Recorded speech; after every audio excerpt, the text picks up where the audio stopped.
Flux FM.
En consecuencia, si alguien dice que lo justo es devolver a cada uno lo debido, y esto supone para él que el hombre justo debe perjudicar a los enemigos y beneficiar a los amigos, el que dijo esto no era sabio, pues no decía la verdad, dado que se nos ha hecho evidente que de ningún modo es justo perjudicar a nadie.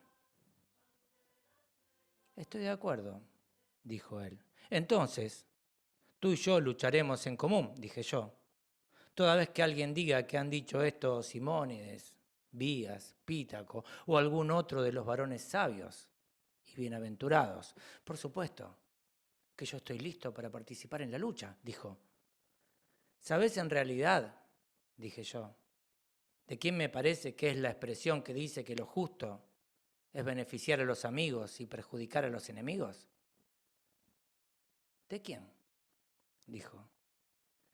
Creo que es de Periandro, de Pérdicas, Jerjes, Ismenias de Tebas o algún otro varón rico que se creía muy poderoso.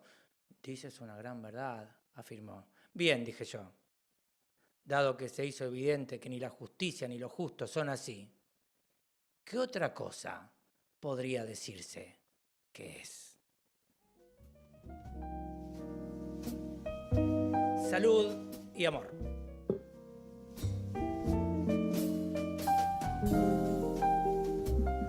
Esta es una edición más, la última edición del año en este formato de Media Verdad al Revés, el programa avalado por la Escuela de Filosofía de la Facultad de Humanidades y Artes de la Universidad Nacional de Rosario, nuestra querida Escuela de Filo, que hacemos acá, que hicimos durante todo el año acá, este sábado de 5 a 6, en esta última parte del camino, acompañándonos.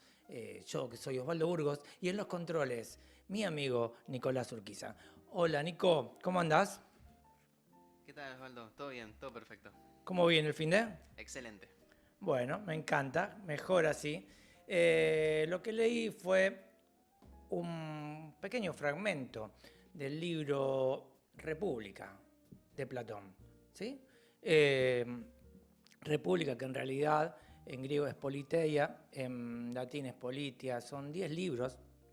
No es un libro, es una biblioteca, porque son 10 libros autónomos en los que se ve un Sócrates muy platonizado, ya muy distinto a los diálogos, que defiende las doctrinas platónicas, el compendio de las doctrinas platónicas más importantes, o sea, la idea de las alegorías de la caverna, la alegoría de la línea, la alegoría del sol, todas están acá, la doctrina de las ideas o de las formas, que deja de lado como engañoso la percepción de los sentidos, la cuestión de entender la filosofía como dialéctica, el intelectualismo ético, ese por el que Sócrates decía que es mejor sufrir una injusticia antes que ocasionarla, porque quien ocasiona una injusticia va a tener que convivir con un injusto toda la vida, o sea, con él mismo. Y la idea del filósofo rey, ¿rey de qué? De una sociedad ideal que Platón funda aquí, con 3 clases muy marcadas, muy rígidas, sostenidas por un mito falso que se hace creer a la primera generación y después se traslada como dogma, esta idea de que los dioses generan a las personas con distintas aleaciones metálicas. Algunos tienen preponderancia de oro, esos son los que gobiernan, otros tienen preponderancia de plata, son los que asisten, y después están los que tienen preponderancia de hierro y de bronce, que seríamos nosotros, la plebe, los agricultores, los herreros, la gente de a pie. Bueno, esta sociedad ideal en la que el filósofo era el rey, porque era el sabio tiene que dirigir, cosa que va contra las ideas socráticas en algunos diálogos, porque él dice, si yo me hubiera, por ejemplo, hay un diálogo en el que él dice, si yo me hubiera entrometido en política, no hubiera vivido la cantidad de años que viví. Pero bueno, Platón intenta después llevarla a cabo en lo real, en un terrenito que le da ahí en Siracusa el tirano Dionisio. Bueno, el experimento sale muy mal, Dionisio termina vendiéndolo como esclavo y Platón salva su vida de casualidad, por puro azar. Pero bueno, nosotros estamos con República y si Nico quiere y puede, con un separador seguimos con la lectura.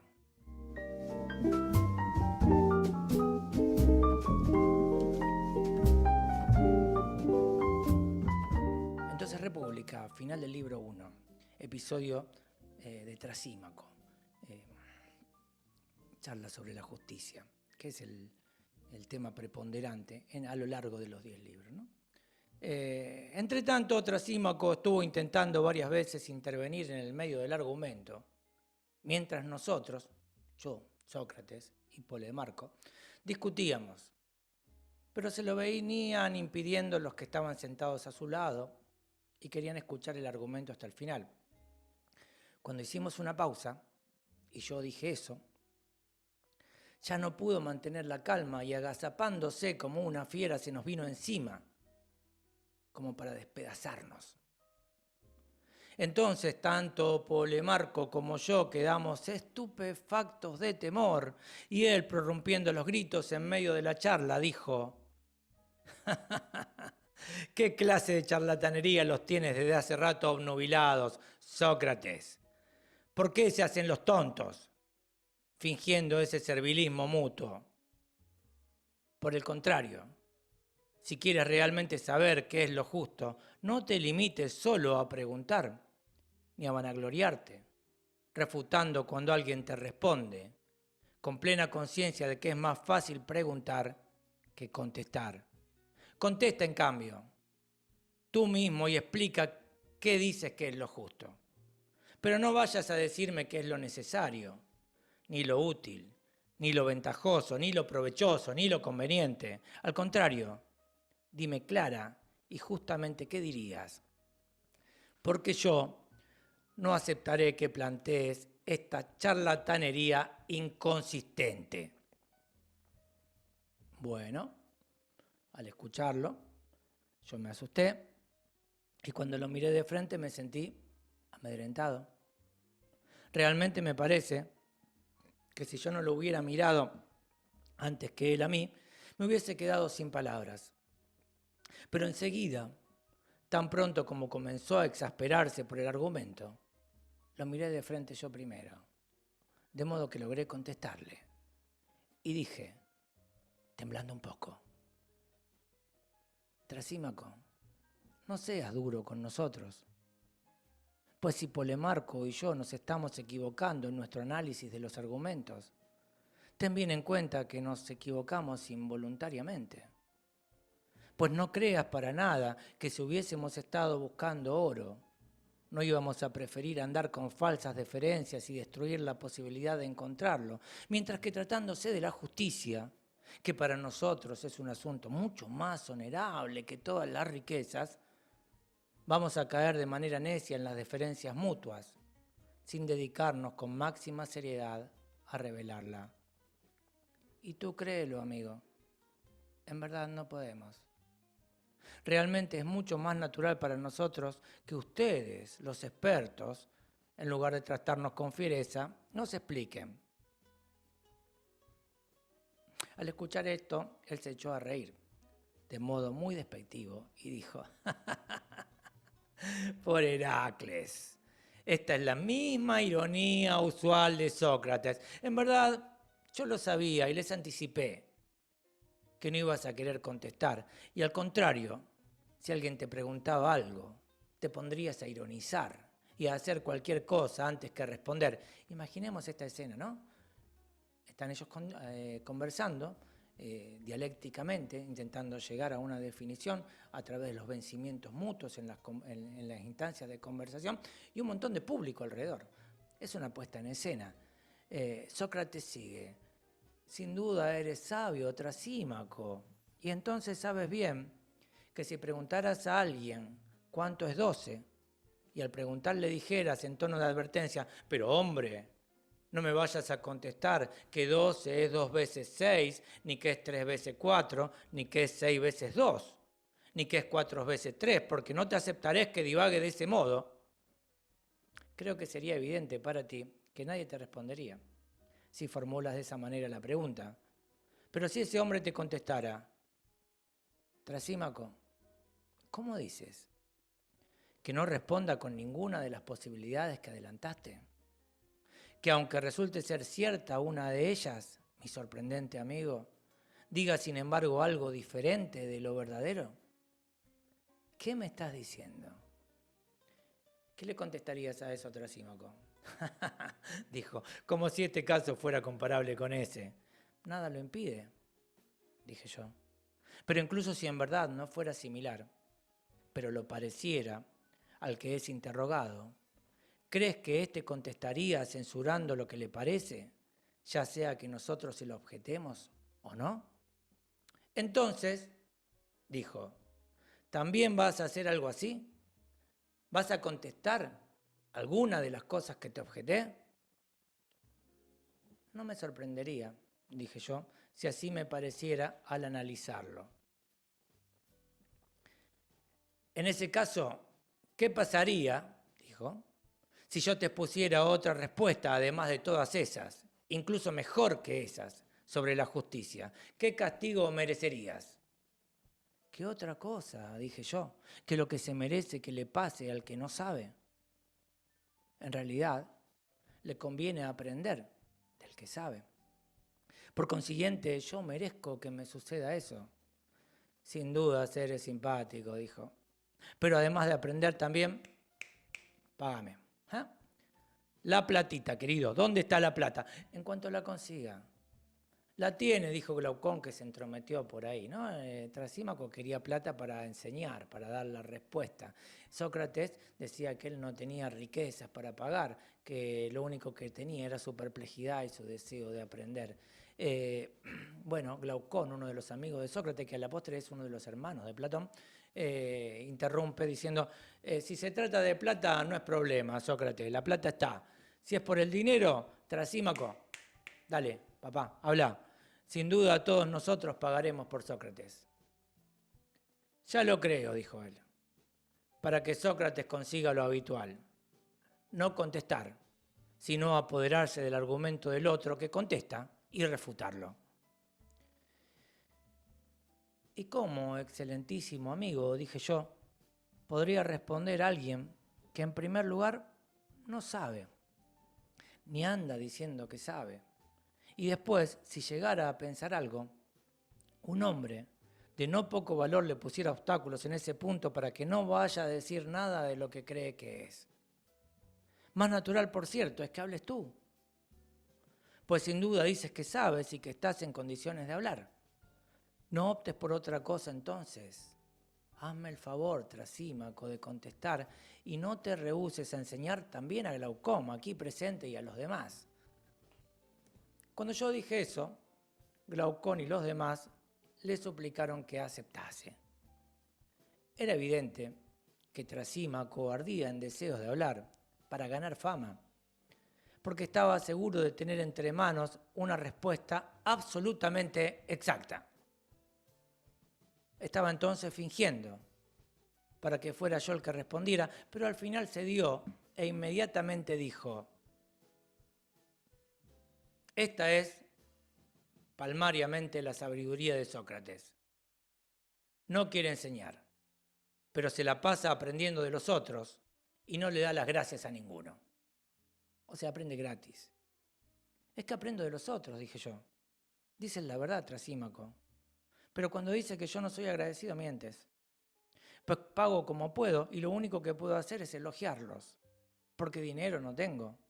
Y con cuánta voluntad hago esto cada vez que me parece que alguien habla bien. Lo sabrás muy bien inmediatamente cuando respondas, porque estoy seguro de que vas a hacerlo muy bien. Sos crack, sos alto crack, Trasímaco. Entonces escucha, dijo él, estaba por las nubes ahí Trasímaco, ¿no? Yo digo que lo justo no es otra cosa que lo que le conviene al más poderoso. A ver ahora, elogiame. ¿Y por qué no me elogias? Seguro que no vas a querer. Escucha esto, Nico. Lo justo no es otra cosa que le conviene al más poderoso, que lo que le conviene al más poderoso. Vamos a un cortecito ahí y dejamos picando esta definición trasímaca y después seguimos.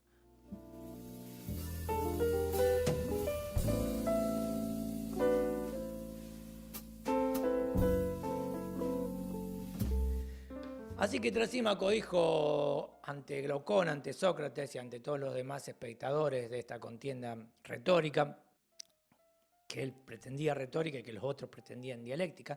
La diferencia es importante. En un caso se trata de juegos de lenguaje, en el otro caso se trata de contraponer distintas perspectivas para achicar el margen de error de cada una y llegar a una definición consensuada.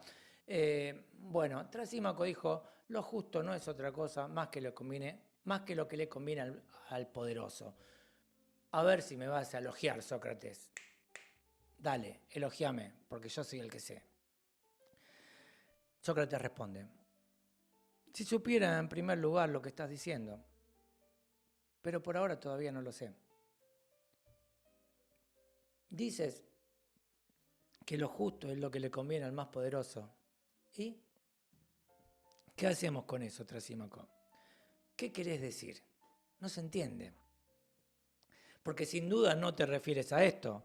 Si Polidamas era un gran campeón olímpico, el campeón de lucha libre, es más poderoso que nosotros y le conviene a su cuerpo la carne de buey, entonces este alimento es conveniente también para nosotros, que somos más débiles que él. Y eso al mismo tiempo es justo. ¿Eso es lo que estás diciendo? Eres un infame, Sócrates. Estás interpretando del modo que más te permite vulnerar el argumento, pero es un modo hueco. De ningún modo, mi excelentísimo amigo. Solo te pido que me digas más claramente qué estás planteando, porque la verdad no te entiendo. ¿Y no sabes que de las ciudades unas son gobernadas despóticamente, otras democráticamente y otras de modo aristocrático? ¿Y cómo no lo sabría? ¿No es verdad que el gobierno domina en cada ciudad? Efectivamente. Y cada gobierno establece leyes según su propia conveniencia. La democracia, leyes democráticas. La tiranía, leyes tiránicas. Y del mismo modo las otras. Una vez establecidas, declaran que para los gobernados lo justo es lo que les resulta conveniente y castigan al que se aparta porque es anárquico e injusto. Entonces, mi excelentísimo amigo Sócrates, esto es lo que digo que es justo en todas las ciudades por igual. Lo que conviene al gobierno establecido. Este es seguro el que domina la situación, de manera que sucede en todas partes que lo justo es lo mismo para el que sabe razonar correctamente. Lo que le conviene al poderoso, al que manda.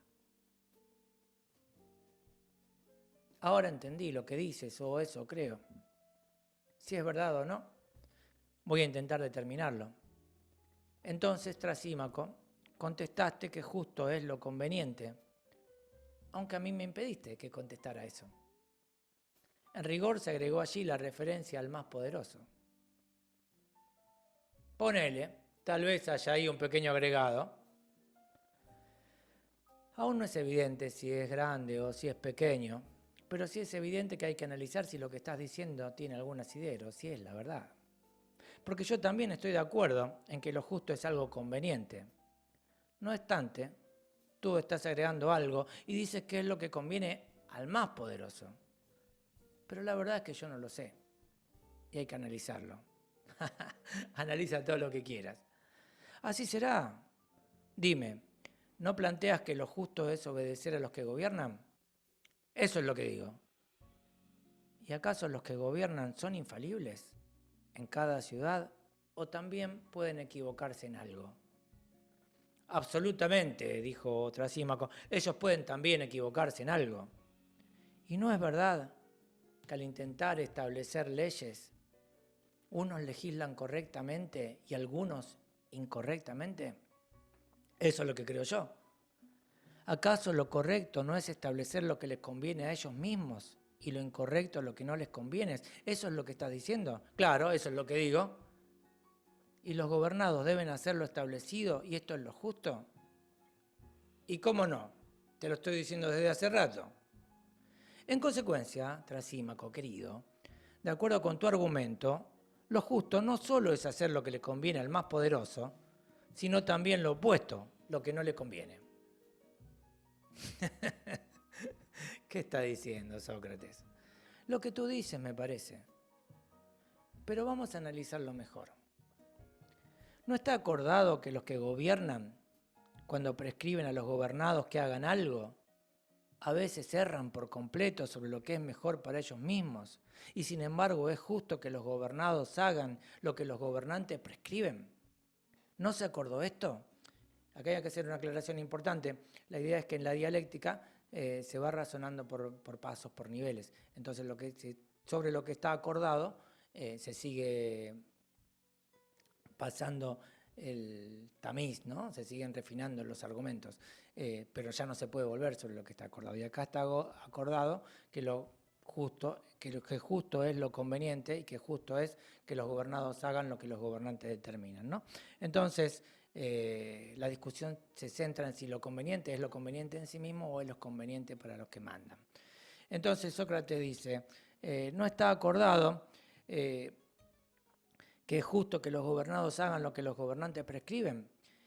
Y Trasímaco contesta, sí, yo al menos creo que es así. Por lo tanto, ten en cuenta que se acordó contigo que lo justo es también hacer lo que no le conviene a los que gobiernan.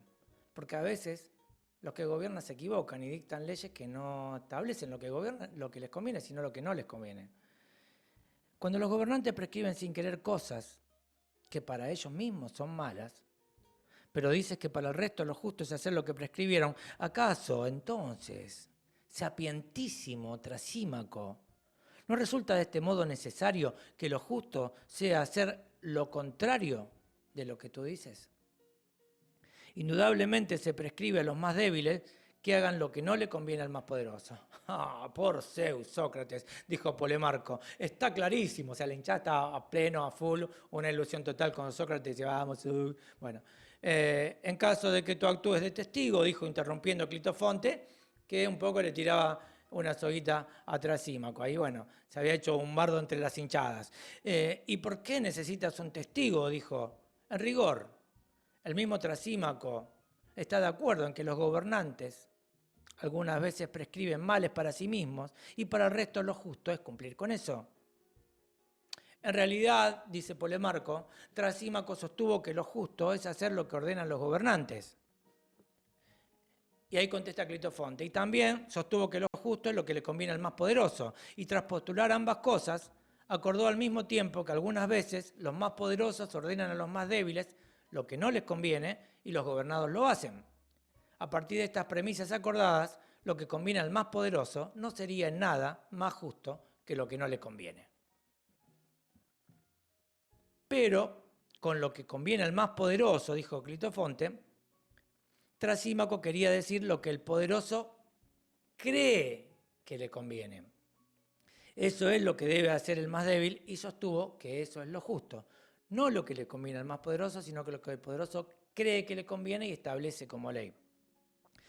Pero eso no fue lo que planteó, dijo Polemarco, y acá no se pueden cambiar los términos de lo acordado. No importa. Tranqui, Polemarco, dije yo, Sócrates. Si ahora Trasímaco dice eso, si explica que eso es lo que quiso decir, démoslo por buena, acordémoslo. Ahora dime, Trasímaco, ¿era esto lo que llamaba justo? ¿Lo que le parece al más poderoso que es conveniente para él, ya sea que le convenga realmente o no? ¿Estamos de acuerdo en que quisiste decir eso? De ninguna manera, dijo Trasímaco, que era terco como una mula. ¿Piensa que yo llamo poderoso a quien se equivoca cuando se equivoca? Al menos es lo que yo creía. Que estabas diciendo eso, cuando aceptabas que los que gobiernan no son infalibles, sino que también pueden errar en algo. Pues vaya que te gusta distorsionar los argumentos, Sócrates, ¿eh? Por ejemplo, ¿llamas médico a alguien que se equivoca respecto de los enfermos en tanto se equivoca? O al que se equivoca en el cálculo, ¿lo llamas especialista en cálculo precisamente cuando se equivoca en tanto comete ese error? En realidad, creo, usamos la expresión el médico se equivocó y el calculista se equivocó y también el gramático. Sin embargo, creo que cada uno de ellos, en tanto es aquello que decimos de él, nunca se equivoca. De manera que en sentido estricto, una vez que también tú hables con precisión, dirás que ninguno de los profesionales se equivoca. En realidad, el que se equivoca lo hace porque deja atrás el conocimiento y en ese momento no es un profesional. De modo que ningún profesional ni sabio se equivoca, como tampoco un gobernante cuando es un gobernante. Aunque cualquiera podría decir, el médico se equivocó y el gobernante se equivocó, Entonces, efectivamente, supón que recién te contesté algo así. Para decirlo de una manera más precisa, a ver si te queda claro, Sócrates. Vos, que sabés que no sabes nada. El que gobierna, en tanto es gobernante, no se equivoca. Y dado que no se equivoca, establece lo mejor para él. Y eso es lo que debe hacer el gobernado. De este modo, como dije desde el principio, digo que lo justo es hacer lo que le conviene al más poderoso. En eso se hizo un silencio. Y al rato, después de adoptar poses pensativas, Sócrates habló. Bien, Trasímaco, ¿te parece que yo distorsioné tus argumentos? Todo el tiempo. ¿Y crees que yo te interrogué como lo hice con el propósito de perjudicarte? Bien que lo sé, pero no lograrás nada, pues ni podrás perjudicarme inadvertidamente, ni podrás violentar mi argumento, porque me di cuenta de tu trampa. Ni podría intentarlo siquiera, mi querido, dije yo. Sin embargo, para que no nos pase algo así otra vez, define si es en sentido lato o en sentido estricto, como decías recién, que te refieres al gobernante, es decir, al más poderoso, al que manda, cuando dices que lo justo para el más débil es hacer lo que le conviene a aquel porque es más poderoso. Al gobernante en el sentido más estricto me refiero ¿y qué? Yo tomo mate cocido y qué, decía Trasímaco, ¿no? Comportate como un bellaco si querés y distorsiona lo que digo, si podés. No te pido nada en especial, pero no vas a ser capaz. ¿Crees? Dije yo, que estoy tan enfurecido como para intentar esquilar un león. Es decir, ponerme a distorsionar argumentos del gran Trasímaco. En todo caso, ya lo intentaste y no lograste nada.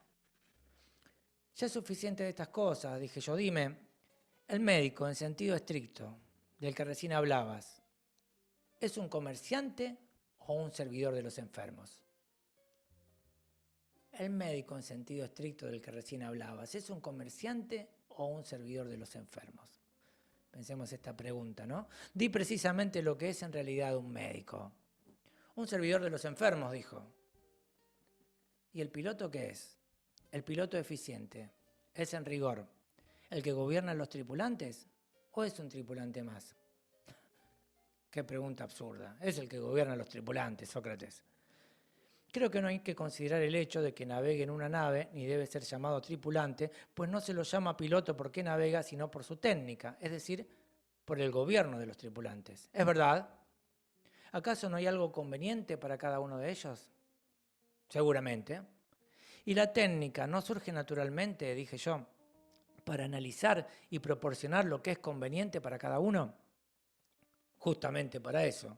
Entonces, ¿acaso hay algo que convenga más a cada una de las técnicas que ser lo más acabadas posibles? A ver, Sócrates, deja de dar vueltas porque no entiendo a dónde vas. ¿Qué es lo que me estás preguntando? Es como si me preguntaras, dije yo, si al cuerpo le basta con ser como es o carece de algo más. Y yo te dijera, sin duda carece de algo más. Precisamente por eso existe la medicina, que ahora hemos descubierto, porque el cuerpo tiene defectos y no le basta con ser de ese modo. A veces no funciona. Entonces, para procurarle lo que le conviene, fue instaurada esa técnica. ¿Te parece que estaría diciendo algo correcto con este planteo, Trasímaco querido, o no? Sí, ponele, estás diciendo algo correcto. Entonces, ¿qué? ¿La medicina misma tiene defectos? ¿Acaso cualquier otra técnica necesita de alguna perfección que las asista? Así como los ojos necesitan de la visión y los oídos de la audición. Y por esto necesitan alguna técnica que los analice y les facilite lo que les conviene para ver y oír. ¿Acaso la técnica misma tiene algún defecto? De modo que cada técnica necesita además otra que analice lo que le conviene a ella y luego otra para que su haber analice esto último y así ad infinitum. ¿O la misma técnica analiza lo que le conviene? O bien no tiene un defecto que haga lo que necesite, ni de sí misma, ni de otra técnica para analizar lo que le conviene, porque ningún defecto ni ningún error forma parte de la técnica, y a una técnica le interesa analizar solo lo que conviene al objeto sobre el que versa. Es decir, la técnica tiene errores, tiene defectos. Si tiene esos defectos, ¿tiene que advertirlo ella misma o necesita de otra técnica que advierta, que analice lo que está haciendo y le advierta a ella esos defectos, esos errores para que los corrija? Ese es el planteo socrático. Así en sí misma es íntegra y pura cuando es correcta, y mientras sea técnica en sentido estricto es enteramente lo que es. Analiza, en sentido estricto. ¿Es así o de otro modo? Acá me parece, Nico, que Trasímaco un poquito se perdió con esta argumentación y para no quedar así fuera de foco dijo, sí, es así, me parece, ponele. Entonces, sigue Sócrates, la medicina analiza no lo que le conviene a la medicina, sino al cuerpo. ¿Qué pregunta? Y la equitación no analiza lo que le conviene a la equitación, sino a los caballos. No hay ninguna otra técnica que tenga a sí misma como objeto, pues no carece de nada, sino que apunta al objeto de esa técnica. Dale, Sócrates, ¿a dónde vas? Ponele que sí, así parece. En verdad, Trasímaco, las técnicas gobiernan y dominan su objeto. Eso es lo que estoy tratando de decir.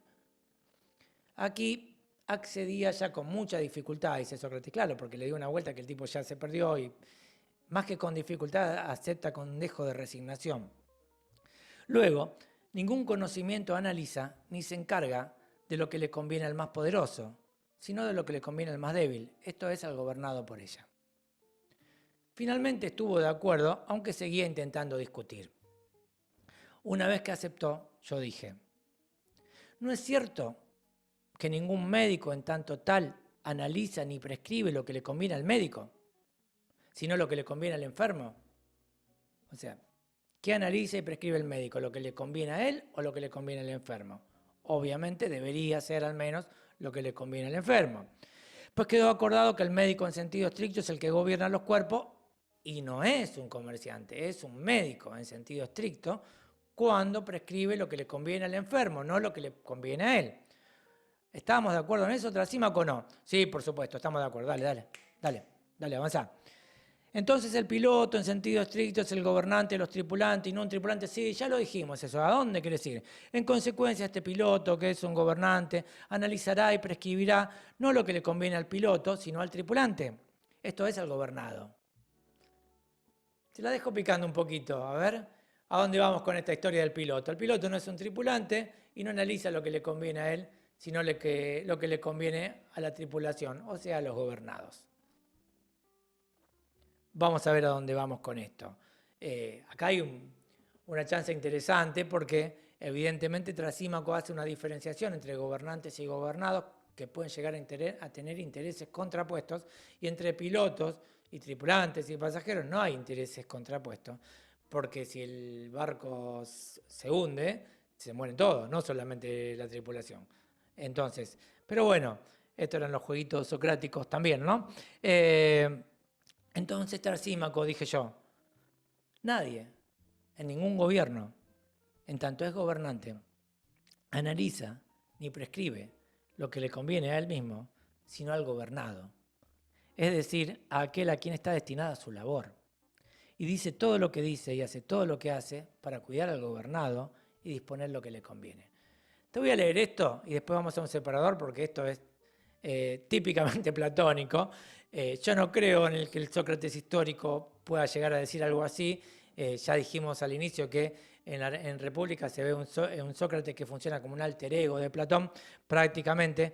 Pero fíjate lo que llega a decir, ¿no? Entonces Trasímaco, nadie en ningún gobierno, en tanto es gobernante, analiza ni prescribe lo que le conviene a él mismo, sino al gobernado. Es decir, a aquel a quien está destinada su labor, y dice lo que dice y hace lo que hace para cuidar al gobernado y disponer lo que al gobernado le conviene. ¿Qué pensás de esto? Te tiro unos acordes para que vayas pensándolo, a ver.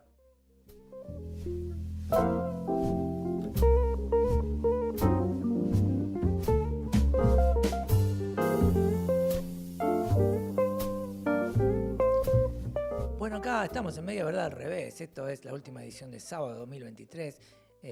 nosotros, este equipo, que es Nicolás Urquiza en los controles y acá frente al micrófono Osvaldo Burgos, estamos en una plena discusión entre Trasímaco y Sócrates, en donde Sócrates, platonizado al extremo, acaba de decir que los gobernantes no duermen pensando en los que gobiernan y hacen todo lo que hacen y dicen todo lo que dicen en función de los gobernados, aunque contradiga el interés de ellos mismos, ¿no?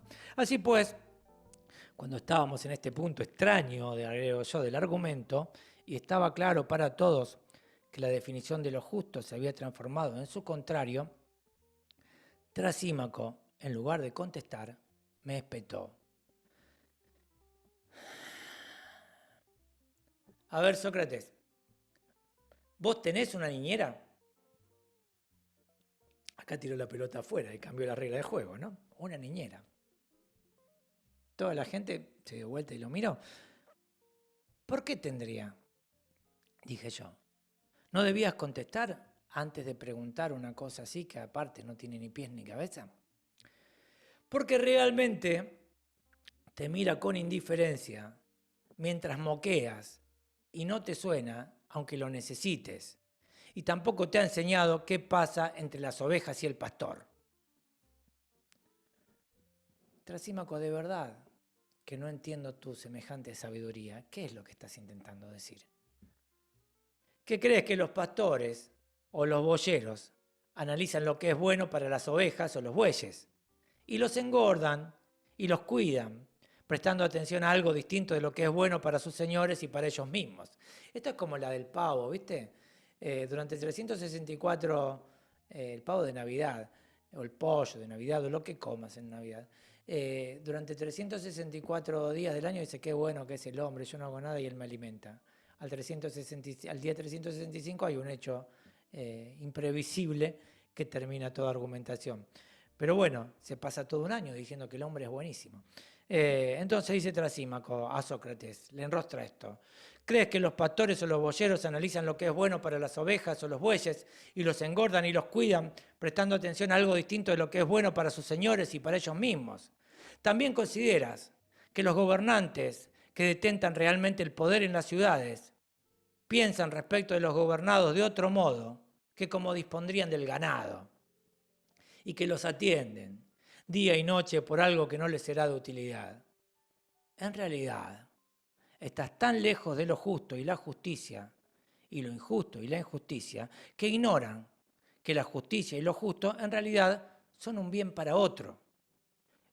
Esto es lo que le conviene al más poderoso, es decir, al que gobierna, y es un perjuicio natural para el sometido, es decir, el que está obligado a servir. Mientras que la injusticia es lo opuesto y gobierna a los que son verdaderamente ingenuos y justos. Así, querido amigo, los gobernados hacen lo que le conviene al más poderoso y lo hacen feliz con sus servicios, y agrego yo, se fanatizan, pero de ningún modo a ellos mismos. Hace falta notar de la misma manera, tontísimo Sócrates, dice Trasímaco, tontísimo Sócrates, que el varón justo obtiene todo menos que el injusto. En primer lugar, en los contratos mutuos, en donde un hombre justo se asocia con uno injusto, de ningún modo podrás encontrar, cuando termina la sociedad, que el hombre justo tenga más que el injusto. Siempre, pero siempre, tiene menos. ¿Qué te parece? Luego, en los asuntos de la ciudad, salgamos de los contratos, vamos a las leyes. Siempre que haya impuestos, en igualdad de propiedades, el justo paga más y el injusto menos. Mientras que cuando hay ingresos, el justo no gana nada y el injusto se queda con muchísimo. Y entonces, cuando ocupan cargos públicos, al justo le sucede que si no recibe incluso algún castigo, se vuelve más miserable por el descuido en que quedan sus propiedades y no se aprovecha del ámbito público precisamente porque es justo. Además de eso, es odiado por sus parientes y amigos. Pues sabés que esto es, acá un corte, porque esto es así tal cual, más allá de la postura extrema de Trasímaco, la postura extrema de Sócrates, que de esto se tratan estos diálogos. Una vez, hablando con una persona que desempeñó durante un tiempo un cargo público muy importante, me decía que, tuvo que pelearse con sus amigos y con sus familiares porque él pensaban todos que cuando él llegara a ocupar ese cargo los iba a favorecer. Y como no lo favoreció, dieron por sentado que prefirió favorecer a otros antes que a ellos. No se le cruzó a nadie por la cabeza que no favoreciera a nadie, ¿no? Y tal cual así. Además de eso, dice Trasímaco, el justo es odiado por sus parientes y amigos, acá está, dado que no quiere hacerle favores al margen de la justicia. Al injusto, en cambio, le sucede todo lo contrario, la vida le sonríe. Me refiero a aquel del que hablaba recién, el que puede llegar alto. A este es al que debes analizar si realmente quieres determinar cuánto más conviene ser injusto que justo. Sin duda aprenderás fácilmente todo esto si recurres a la injusticia más completa, que hace feliz al más injusto, y a los que la han padecido y no quieren cometerla, más desdichados. Esta es, sin duda, la tiranía, que quita lo ajeno, y no precisamente de a poco, con engaños y por la fuerza, ya se trate de algo divino y sagrado, público, privado, lo que sea, el tirano se apropia de todo. Cuando alguien es descubierto cometiendo uno de estos delitos, es castigado y recibe enormes recriminaciones. Así pues, los que cometen delitos parciales reciben el nombre de profanadores de templos, mercaderes de esclavos, asaltantes, salteadores y truhanes. Pero cuando alguien logra, además de apoderarse de las propiedades, esclavizar también a sus poseedores, en lugar de ponerles nombres infames, los llaman feliz y bienaventurado. No solo sus conciudadanos, sino también el resto de los hombres, que pudieran enterarse de la completa injusticia que ha cometido. Esto es como aquel diálogo del pirata con el ministro británico, ¿no? Dice, pero yo por ahí asalto algún barco, otro barco, alguna isla, entonces soy un mal, soy un pirata. Usted que domina todos los mares del mundo es un gobernante maravilloso al que todos admiran. Es una cuestión de cantidad, no de cualidad. Esto es lo que está diciendo, ¿no? El argumento de la cantidad. En rigor, los que reprueban la injusticia lo hacen no porque se ha cometido algo injusto, sino porque temen padecerlo. ¿Sí? Los que reprueban la injusticia lo hacen no porque se ha cometido algo injusto, sino porque temen padecerlo. Eso dice Trasímaco. Así, Sócrates, la injusticia, cuando se desarrolla de manera suficiente, es más fuerte, más independiente y más soberana que la justicia, y precisamente, como dije desde el comienzo, lo justo resulta ser lo que le conviene al más poderoso y lo injusto es lo que es ventajoso y le conviene al individuo mismo. ¡Ja! Tomá, te lo dije. Tras decir esto, Trasímaco planteaba marcharse. Ya está, listo. Punto final. Como un bañero, dice Sócrates, que hubiese terminado de verter en nuestros oídos un argumento copioso y abundante. Notemos que esto es, viste, esa historia de que la historia la escriben los que ganan. Este diálogo está escrito por uno de los participantes, ¿no? No obstante, teóricamente, no obstante, los presentes no lo consintieron. Él se quería ir, pero todos le hicieron un círculo ahí. Quédate, amigo, terminar la discusión. Sino que lo obligaron a quedarse y explicar lo que había dicho. Incluso yo mismo insistí y le dije, a ver, divino Trasímaco, después de haberme arrojado un argumento, estás planeando irte. Antes de enseñarnos adecuadamente o de que entendamos si es así o de otro modo. ¿O crees que estás intentando dirimir un asunto de poca monta y no el tipo de vida que cada uno de nosotros ha de vivir, si es que ha de tener una vida lo más ventajosa posible? Es interesante esto, ¿no? De Sócrates. La discusión sobre la justicia y la injusticia indica la posición que se tome sobre eso, ¿sí? Si te mirás el ombligo, si mirás al resto y demás, indica la vida que vas a vivir, o sea, qué vida querés vivir. ¿Y por qué yo voy a creer una cosa como esa? Dijo Trasímaco. Daba la impresión, amigo, sin embargo, de que no te inquietas nada por nosotros, ni te preocupas si vamos a vivir peor o mejor por ignorar lo que dices saber. Al contrario, mi buen amigo, anímate a explicar en verdad tu punto de vista. Realmente no te va a venir mal hacer una buena obra por nosotros, que mirá, somos tantos. Todos estos que estamos acá esperamos escucharte. Yo te digo, por cierto, que en lo que a mí respecta, no estoy convencido, ni creo que la injusticia sea más provechosa que la justicia. No estoy convencido, ni creo que la injusticia sea más provechosa que la justicia. Aunque estuviese permitida y nadie impidiera hacer lo que se quisiera. Pero mi buen amigo, aun suponiendo que haya un hombre injusto que puede cometer injusticia, ya sea que pase inadvertida o abiertamente, sin embargo, no estoy convencido de que sea una situación más provechosa que la justicia. Y seguramente esto también le ha sucedido a algunos más entre nosotros, no solo a mí, a ustedes. A ver, ¿les pareció lo mismo? Sí, yo decían todo, ¿no? Entonces convéncenos apropiadamente, afortunado amigo, de que no razonamos correctamente cuando apreciamos la justicia más que la injusticia.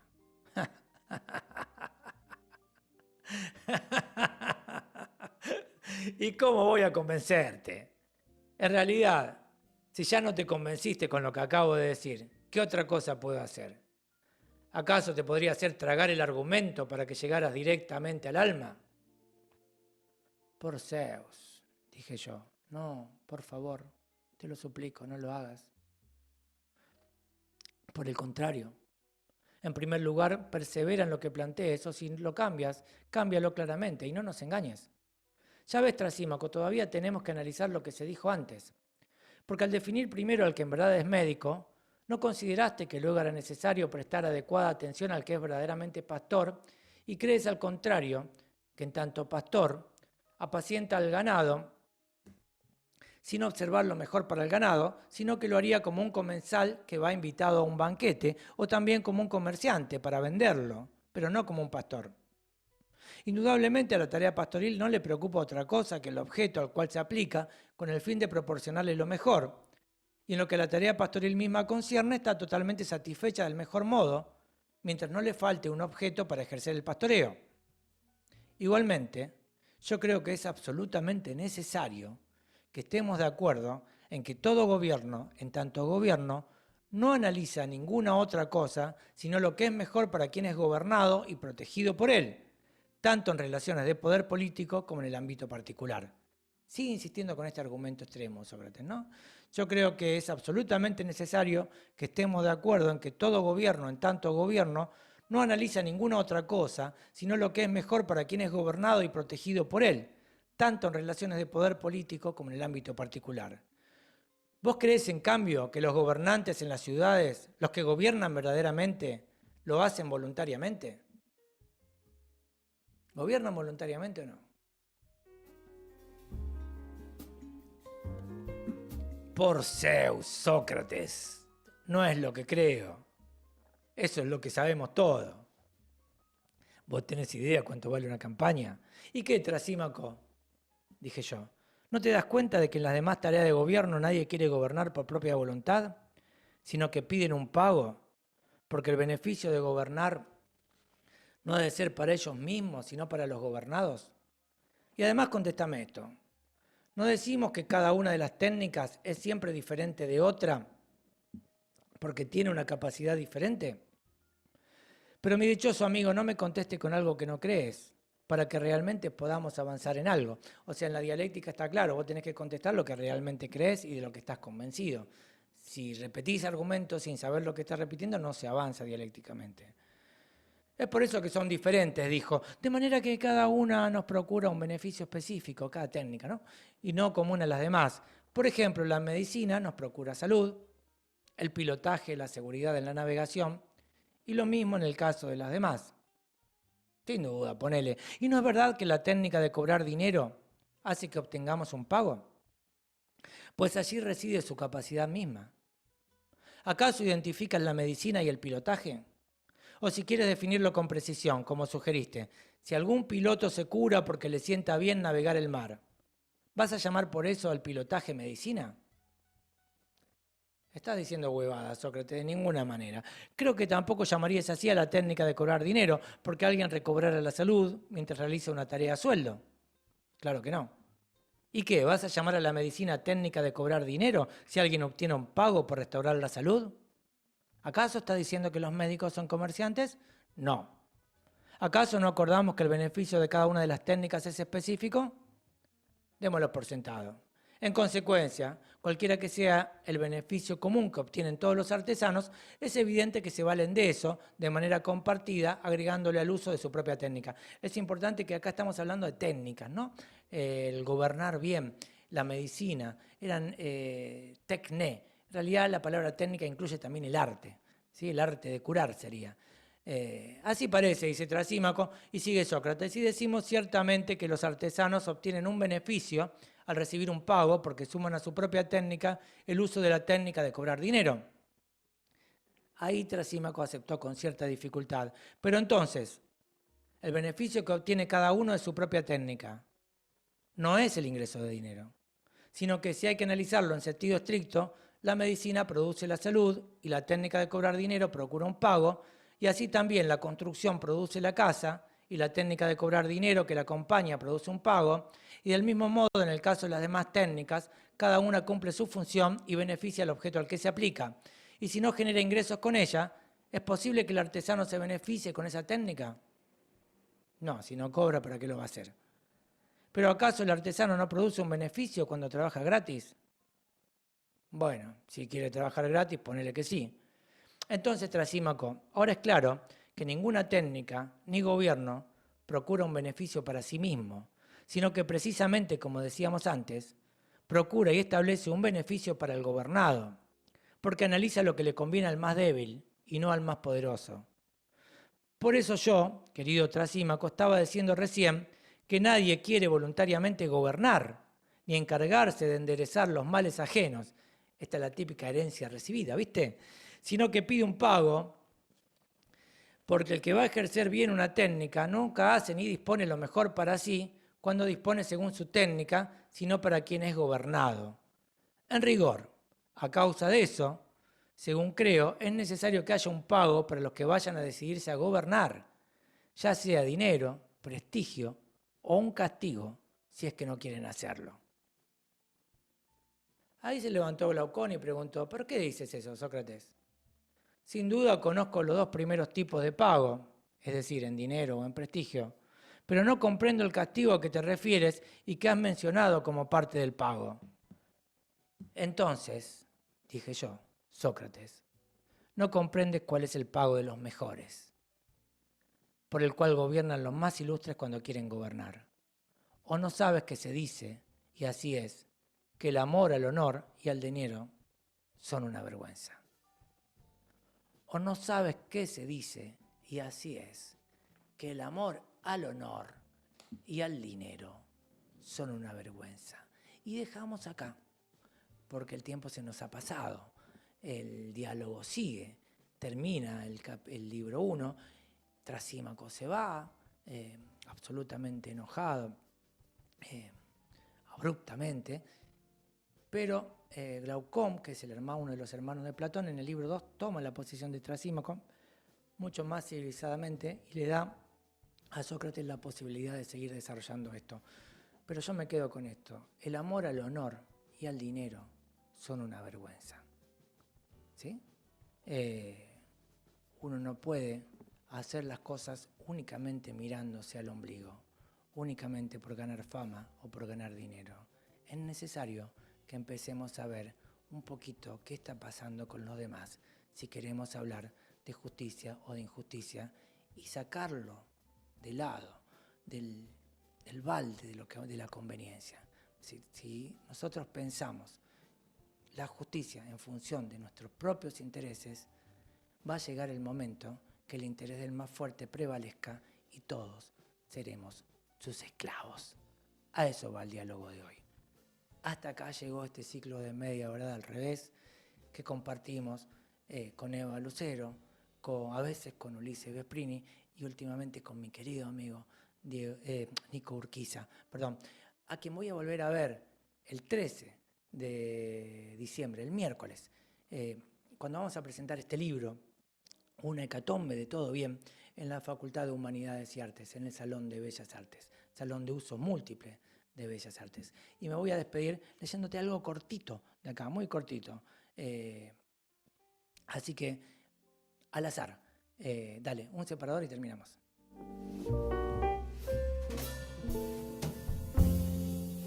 Esto se llama sin más allá. Y dice así: el Ein Sof no es Dios, es lo que está antes y después de Dios. Y en Dios, sin más allá, lo que precede a su nombre, lo que persiste. Es el todo, pero nada es el todo ante sus puertas. Es la nada, pero el todo es la nada en su vislumbre. El Ein Sof es lo indecible de Dios. No lo irrepresentado, porque la no representación es apenas un camino, sino la concepción de lo inconcebible, lo abstracto, lo oculto, lo que de Dios no se puede siquiera imaginar. ¡Qué tempestad! ¡Qué horror tan impensado vuelve a turbar el corazón tranquilo de esta débil mujer! ¡Qué nueva llama se aviva en lo interior del pecho tibio! No es lujuria, es orgullo. Sonriéndose a sí misma, en el continuo recuerdo de Abelardo, Eloísa escribe: ayer, a su celda de retiro llegó una carta. El sabio le dice ahí que no podría aspirar a su perdón y le implora el olvido. Pero ¿cómo olvidar lo que está antes, lo que está después, lo que está en él, sin más allá? ¿Cómo decir lo que precede al propio nombre? ¿Cómo negar lo que persiste? Solo hay una ventana, una ínfima ventana en esta celda sin nadie, pero para ella es todo. Vislumbrando lo claro de una tarde de invierno, besa la letra, humedece el papel con los rasgos que conoce y antes de continuar el poema, vuelve a sonreír. No se jacta, no maldice, no miente. Y aún así, plena de orgullo, escribe: solo lo indecible justifica el lenguaje, solo lo impensable merece ser pensado. El amor no se puede siquiera imaginar, y de su tempestad nadie regresa. Los espero el miércoles 13 horas para compartir estos textos interpretados por el actor Santiago Pereiro en el Zoom de Bellas Artes, Facultad de Humanidades, Corrientes 745 Rosario. Salud y amor para todos acá en la Radio Vox, en la hermosa Radio Vox, y con Nico nos volvemos a ver el viernes 15.